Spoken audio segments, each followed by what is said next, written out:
Встреча с депутатским корпусом внесла некую ясность в актуальную проблему, отметил Дмитрий Акуца в начале своего выступления. Он рассказал о результатах утренней встречи в парламенте и напомнил, что по теме нелегальных гидов туристическое сообщество уже проводило встречу на площадке Общественной палаты в прошлом году. И я думаю, это все снимет напряженность в том числе. Ну а гиды-нелегалы, которые приезжают на территорию Абхазии, я считаю, и наше сообщество, которое представляю, и вообще туристическое сообщество нашей туриндустрии считает, они должны работать в рамках закона и в сопровождении экскурсоводов абхазских, которые полноценно будут доносить информацию, знакомиться с нашей страной, потому что мы все знаем, что они рассказывают об Абхазии.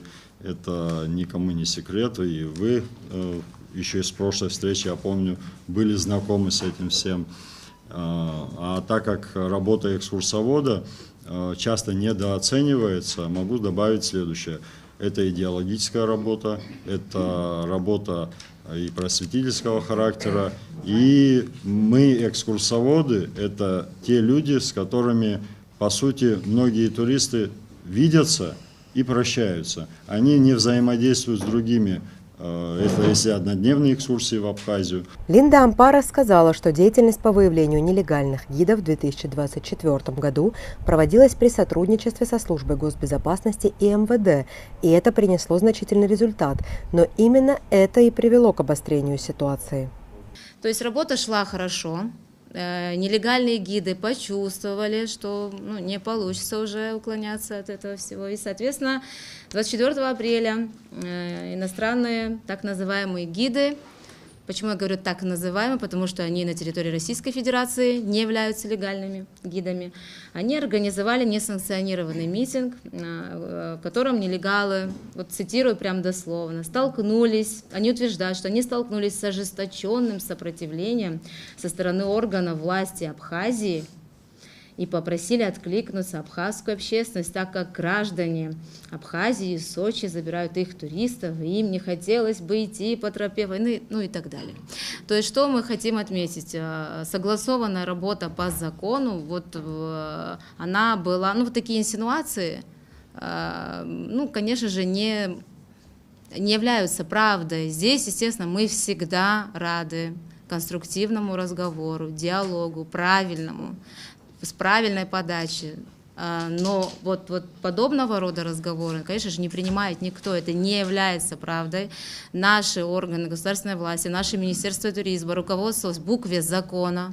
Надо отметить, что сейчас обсуждается возможность решения вопроса исключительно с теми российскими гидами, которые возят группы до 9 человек. По мнению Аляса Эзукба, неважно, о каком количестве туристов идет речь.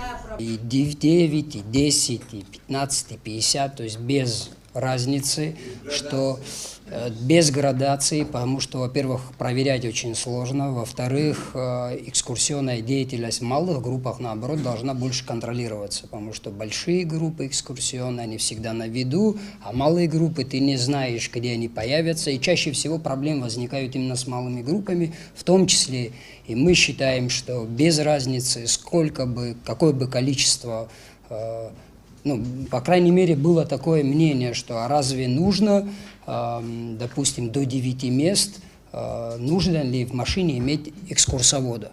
Мы считаем, что нужно, без разницы какое количество, если это экскурсионная деятельность. Если здесь немного оппонировали, она может быть трансферная деятельность. Здесь другой вопрос возникает.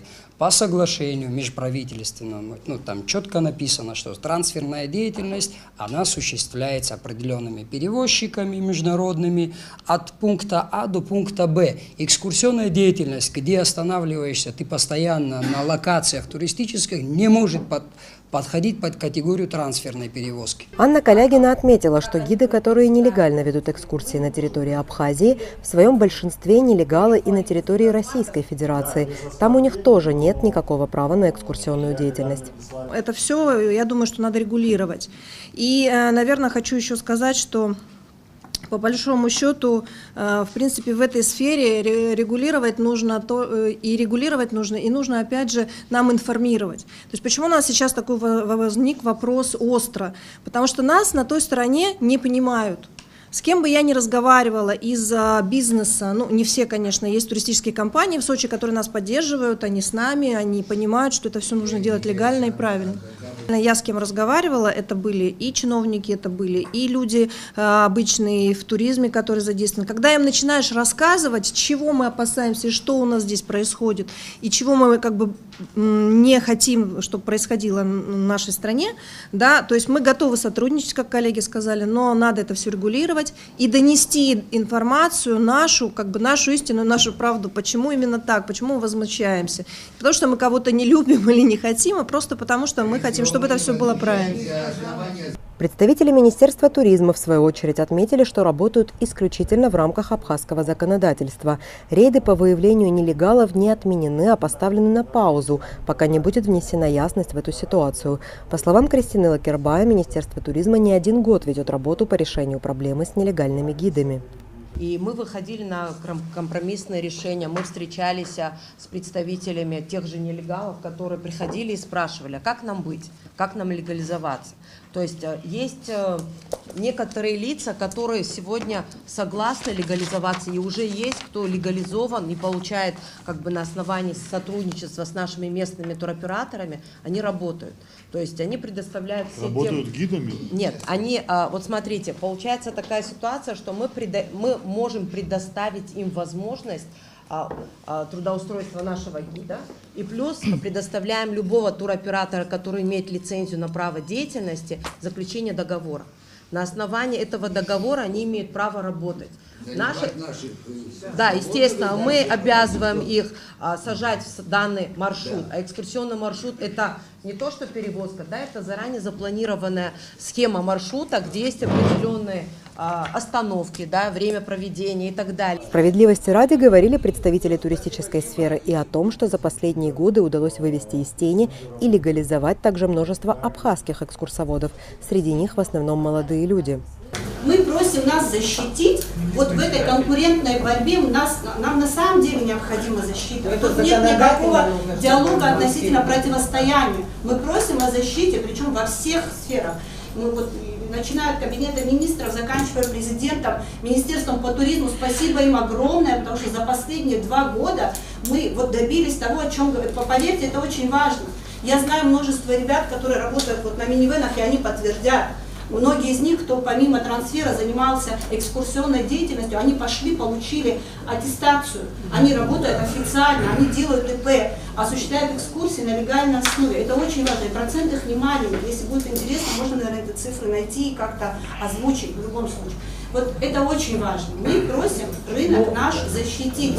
Вице-премьер Кристина Озган отметила, что действительно у российской стороны есть предложение рассмотреть возможность легализации гидов, перевозящих экскурсионные группы до 9 человек. Но как это сделать – предмет обсуждения исключительно с абхазским профессиональным сообществом.